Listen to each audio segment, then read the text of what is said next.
boys and girls, welcome back to the hot heat in the third round of the Game Fight Show, March Mayhem Showdown. Game Fight Show! I'm Rob, and I'm here today with Brendan. And once again, folks, the excitement here is too exciting to be contained by two mortal vessels, so we have brought in some reinforcements. Our cup's overflowing! We have with us not one, but two expert commentators to help us take this thing apart. Two! First, let's introduce our good friend. Joining us for the third time here is Jason Brooks. Hey, it's great to be back, and I will remind you that my vessel is also mortal. A mortal vessel. And let us not fail to point out that we also have one Paul Booth. Yes, Paul Booth! All right, well, let's say a quick hello to both of our commentators here today before we get into the action. Jason, I assume that for many reasons, everyone's familiar with you, if no other reason. This is your third time helping us out here in this year's March Mayhem bracket. What's going on since we last checked in? Well, first, there's nowhere I'd rather be, so of course I'm going to be back here again. And in terms of what's new, I've been watching the results on Twitter as they come through and casting my own votes as well. So I'm not going to lie, I've been swaying the outcomes. All right. Corruption in the bracket. Didn't say I could not vote. Once again, Brendan and I hold ourselves to the strictest of journalistic codes and do not vote in the tournament, but our commentators are here to give us their expert opinions, and we expect them to exercise those at the ballot as well as here on the microphone. Speaking of our expert commentators, let's throw over to one Mr. Paul Booth and see what he's got to say for himself. Yes, this expert opinion is, you guys suck! I'm just kidding. Hello, thank you for having me. This is super exciting. Absolute pleasure. We're very happy to have you. Paul, why don't you tell the good folks a little bit about yourself? Yes. Okay, I am a professor at DePaul University in Chicago, and I teach a class about board games, and I'm a big board game fan, and I've written some books about board games, and I will always learn about board games from you two. Buttering up the co-host. That's right! We'll take it. We don't have any pride. Kissing the butts! Well, it's great to hear a little bit about both of you there, but right now it's time to get down to brass tacks. Speaking of brass... I see what you did there! Rob, I'm really excited to watch this matchup unfold. As you know, Brass has been steamrolling its way through the bracket, picking up fans just like it gets them drunk with the beer. Brass Birmingham is, of course, one of the hottest games to come out in the last couple years, built off the Brass Lancashire design from Martin Wallace. Designer Gavin Brown brought shift to the game that a lot of people thought made it a little less punishing, a little more fun, and gave you tiny little wooden beer barrels. Tiny beer barrels. The kind of thinky, thoughtful, interesting game, along with beautiful graphic design, makes it hard to ignore the power that Brass Birmingham is bringing to the field today.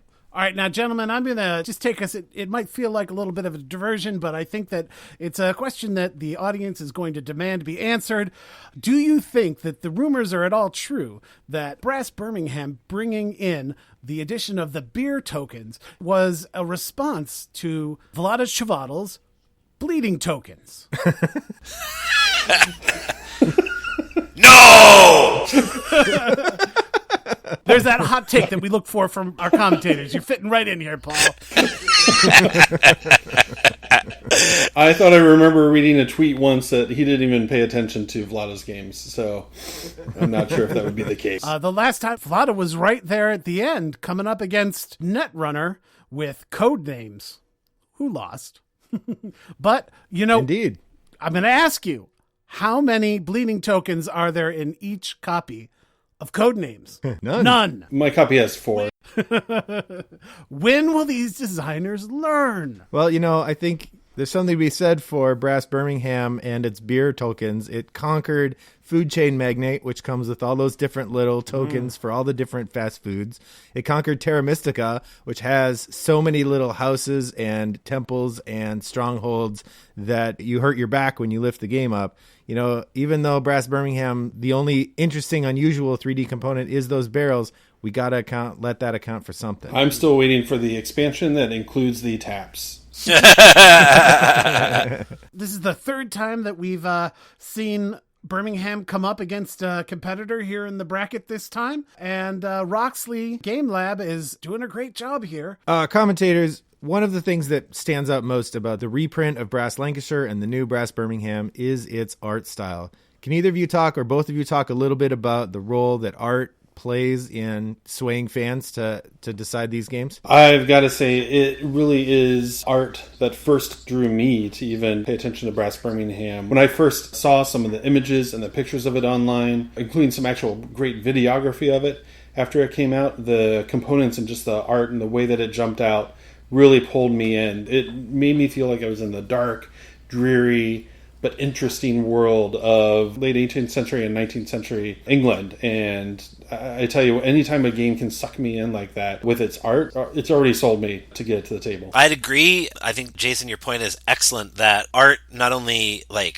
brings you into the game and sets the mood, but also as you're playing, it really emphasizes the way that you can get drawn into kind of whatever story you're creating or whatever world you're inhabiting. The art is so important for whatever game that you're playing. No doubt. This is another interesting way to look at these two games, because when you look at the number of artists, there are how many artists on this game, Brendan? Brass Birmingham? I believe we have 3 credited artists, Rob. And now we haven't mentioned almost at all the competitor here, but if you don't talk about the 13th seed Spirit Island, if you don't take that into consideration, you better be careful, because they're going to sneak up behind you and they are going to get you. They have been taking down big games left and right in this bracket. And how many artists did Spirit Island have working on that one? Well, as you know, Rob, Spirit Island brought 11 artists. So I think they're going to sneak up behind you, and they're going to paint a beautiful picture on the back of your head before they take you out. A colorful picture!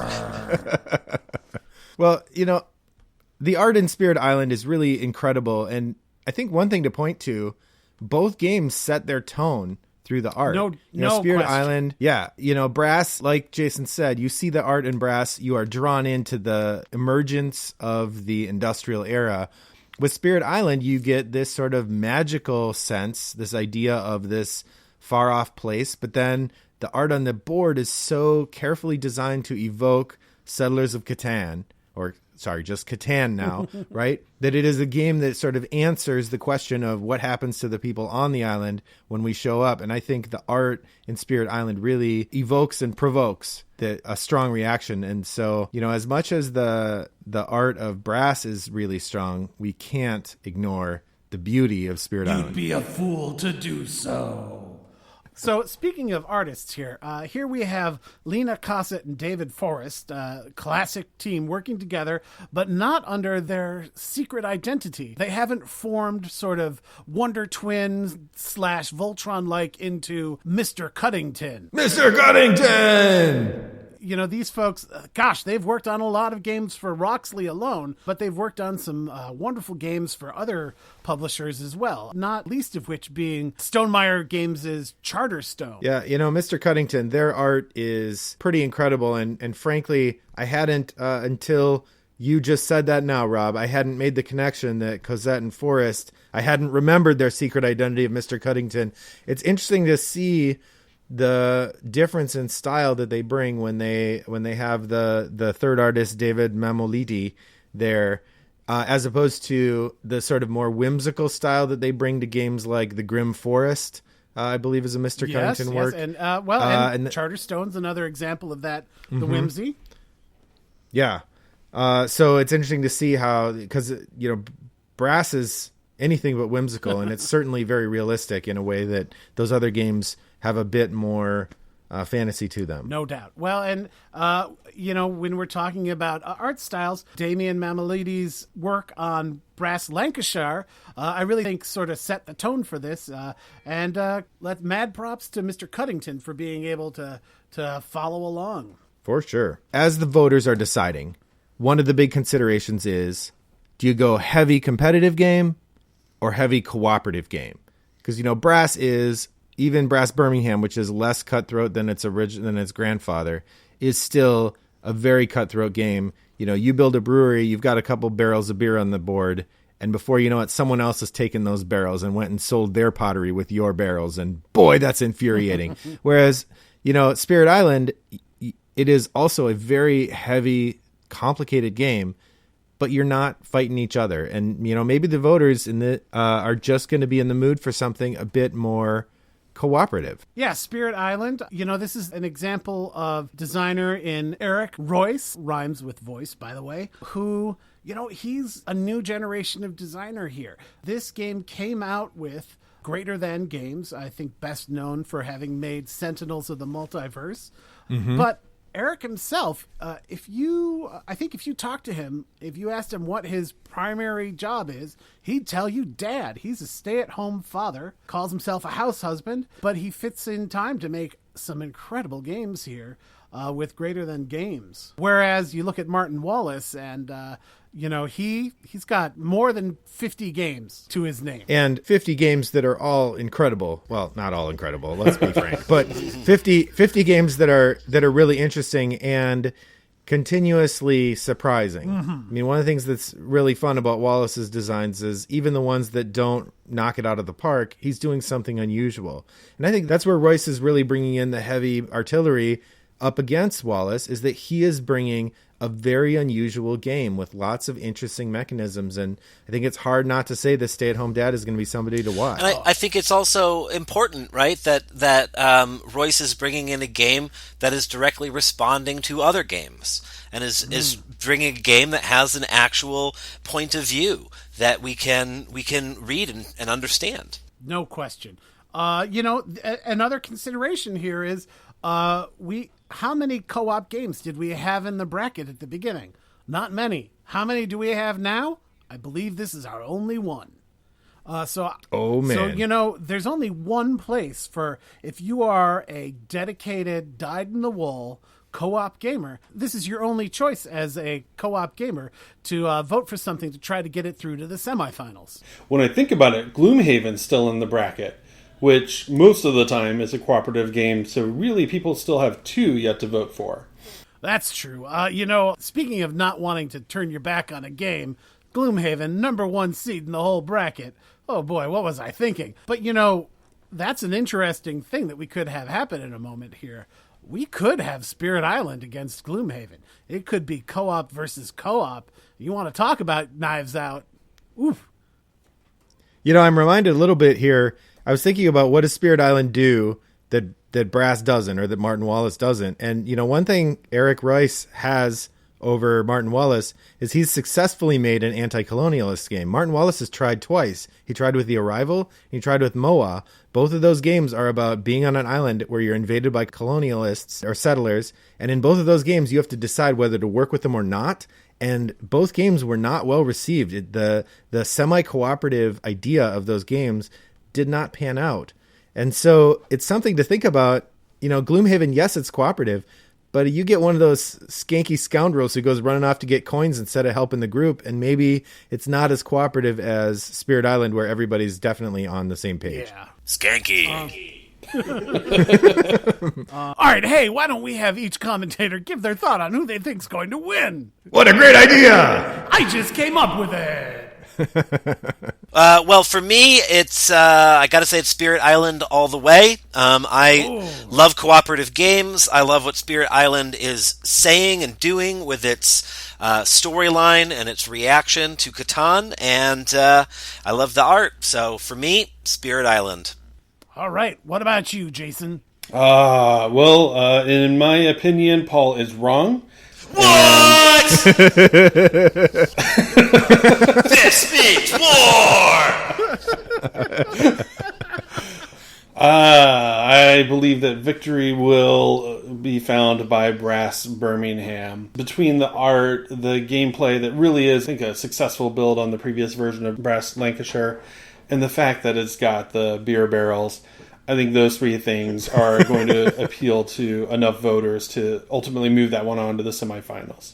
It worked for Donkey Kong.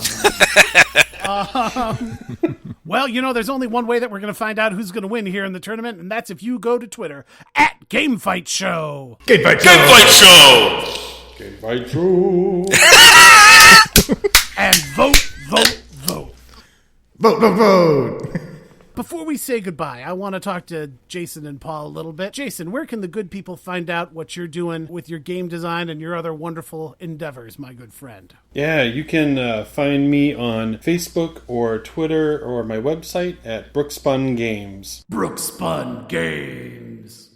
Spelled just like you think. Paul, what about your good self? Well, I am on Twitter at pbooth81, and I have a new book coming out sometime next year about board games, and if you are interested in learning more about that, you can shoot me a tweet or get in contact through my email, pbooth@depaul.edu. .edu. What if I wanted to read your thoughts about games right now? You already have a book about board games? I already have a book about board games, which I completely forgot about! I own a copy! I have a book called Gameplay, which you can find right now on Amazon.com. Excellent idea. Paul, Yeah. you talked to a lot of people for the... I did. I talked to Martin Wallace, in fact. Well, how do we not bring that up? What? Yeah, I had a 30-minute interview with Martin Wallace about game design. All right, well, if he stays in, we'll have to have you in for the next one. Sure. Oh, there's the gong. That tells us it's time to throw to Eleanor for the results from the last bout here in your March Mayhem Showdown. It's Eleanor with your results. Round 2 ended with a bang, with Great Western Trail telling through the ages to hit the road in a sudden death overtime bout. Meanwhile, round 3 must have been paying attention and liked what it saw, because 15th seed Castles of Burgundy tied with 1st seed Gloomhaven in another harrowing bout. Thanks, and back to you all. All right, folks, now it's time for us to say goodbye. I'm Rob Huber, here with Brendan Riley. and our excellent guests, Jason Brooks. And Paul Booth. and we all say Goodbye.